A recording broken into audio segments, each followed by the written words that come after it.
วัสดีครับยินดีต้อนรับพี่ๆน้องๆเข้าสู่ช่องได้ละสันทใหญ่ครับไม่สูงค่ะยินดีครับตอนพี่น้องเขากุ้งก็ค่ะยินชมครับตอนครับพี่น้องครับสวัสดีครับวันนี้ก็มากินมาม่าเกาหลีครับพี่น้องครับผักก็ไม่มีอะไรมากครับมีผักสลัดครับผักสลัดกับถั่วฝักยาวชีฝรั่งครับมะเขือครับพี่น้องครับ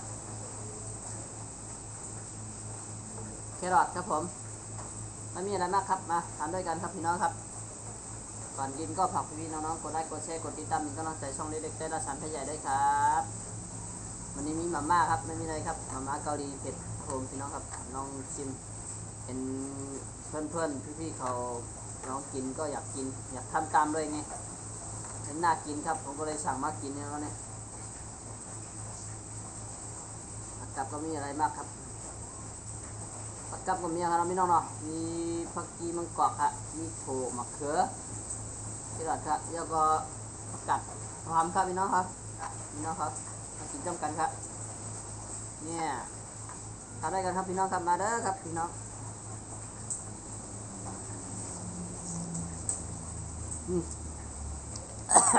โอ้เผ็ดจริงว่ะ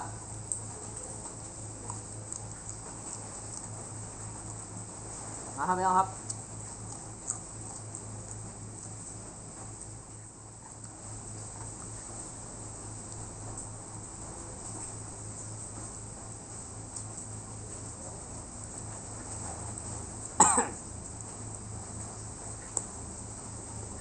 สลัดครับ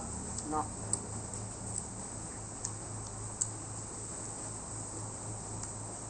ฝนกำลังตกอยู่ครับ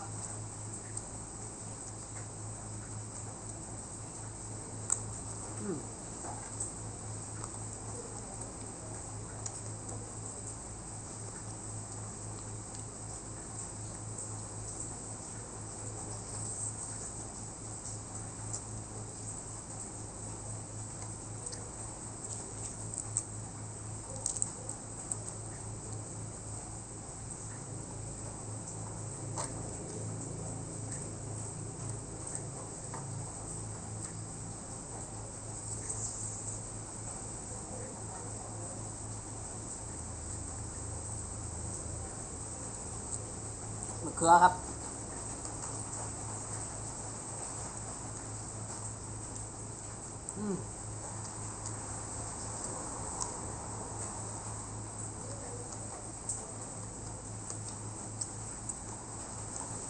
มากินน้ำกันครับพี่น้อง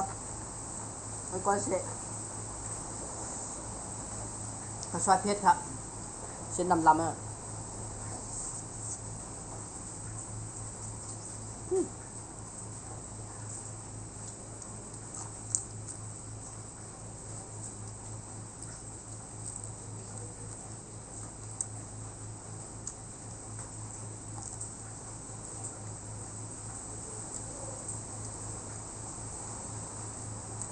น้ำเผ็ดนี่สุดยอดเลย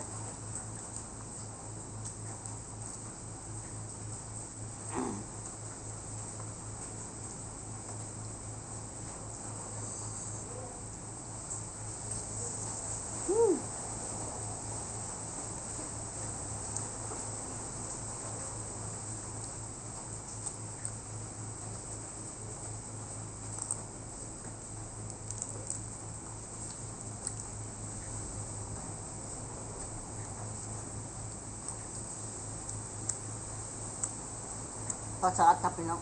สลัดตัดความ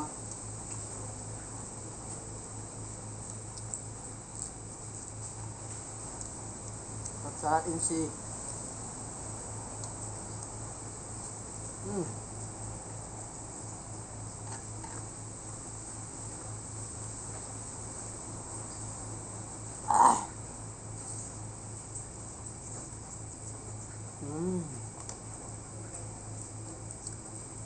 ข้าวซีฝรั่ง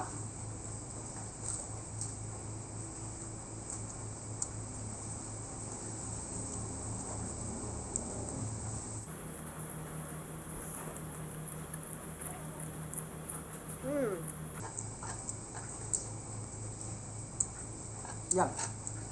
อร่อย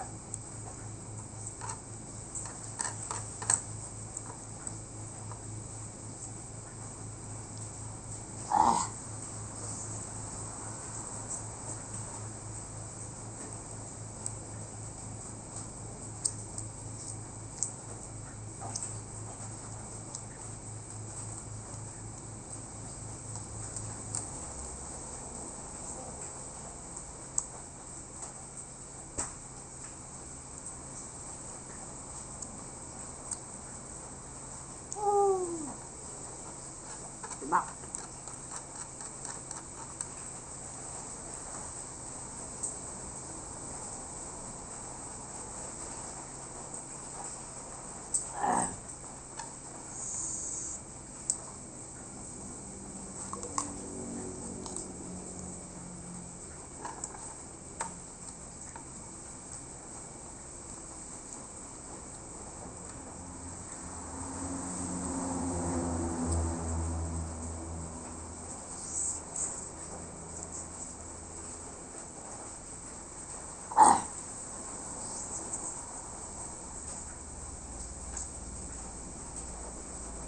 มาพี่น้องครับอืม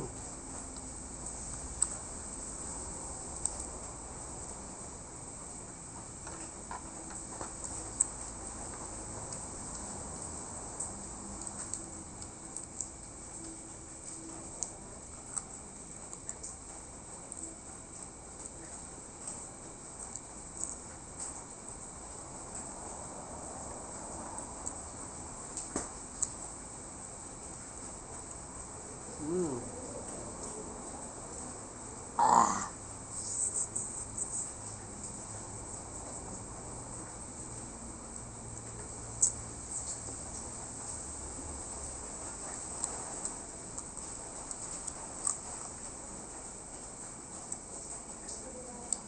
ยุ่งกัดขาแล้ว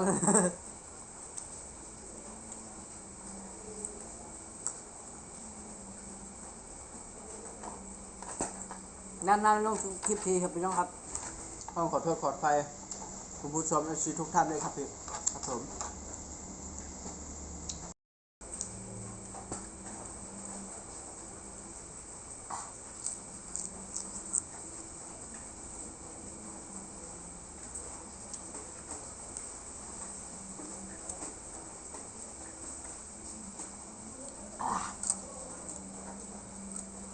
อืม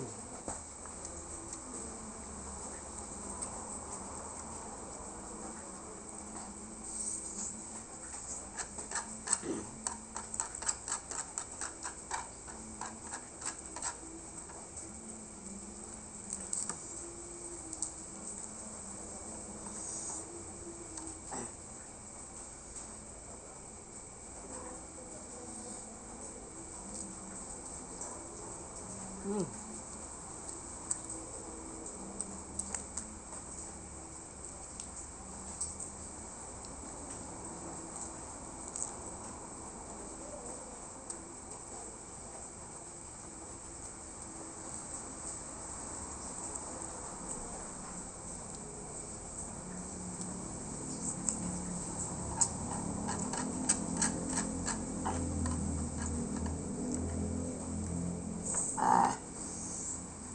เห็นมากครับพี่น้องครับ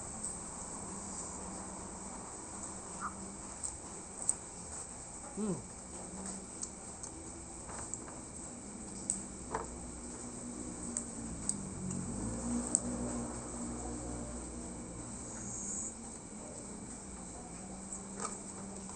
ขออนุญาตท่านมือครับก็หมดละ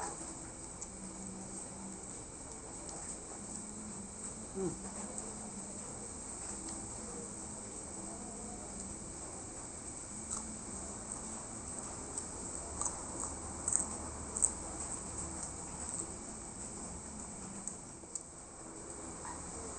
สวัสดีครับสำหรับคลิปนี้ก็ผมลาแค่นี้ก่อนครับพี่น้องครับขอลาแค่นี้ก่อนครับผมฝากกดไลค์กดแชร์กดติดตามเป็นกำลังใจช่องเดลิเต้และสันพยาได้ครับขอบคุณมากๆครับ